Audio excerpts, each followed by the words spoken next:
If you were to speak to someone that resonated with your story, like and someone maybe someone who's 17, 18, 19, 20, or alternatively someone who's around in their early 30s and kind of in a similar position, going, all right, hang on a second, what am I doing here, and how am I gonna make the best of this? What kind of advice would you have to somebody else?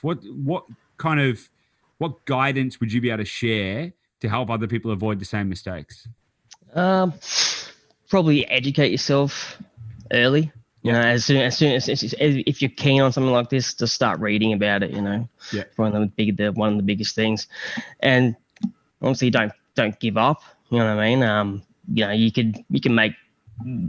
can stuff up and then keep going. You know what I mean? That's probably the biggest thing, and just think about reserves, because there's something I just never. Obviously I like having money in the bank, but think about your life and how much it costs you for a year.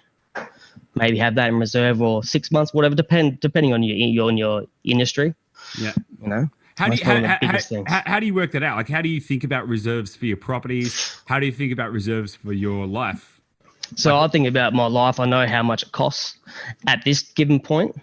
It's about $50,000 to $60,000 a year, give or take. But that's mortgages and stuff like that, which the rents pay for. The rents pay for the mortgages and stuff like that. But I add that still as an expense to me, because you never know when that property is going to go vacant.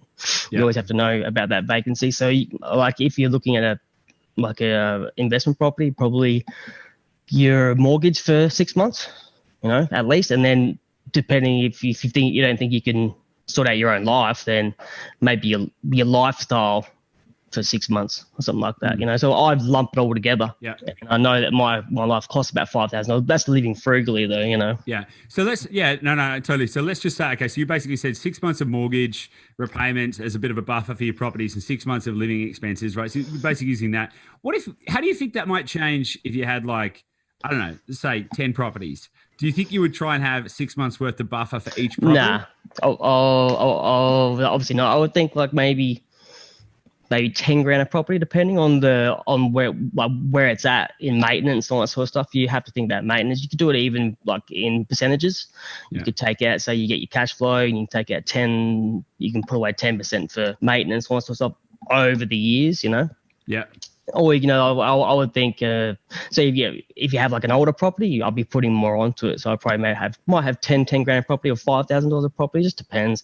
I'm not at that stage, so I think anything that could cover some losses. And if you're making positive cash flow from certain properties, then you can obviously use that to cover up Yeah. other properties as well if something goes vacant.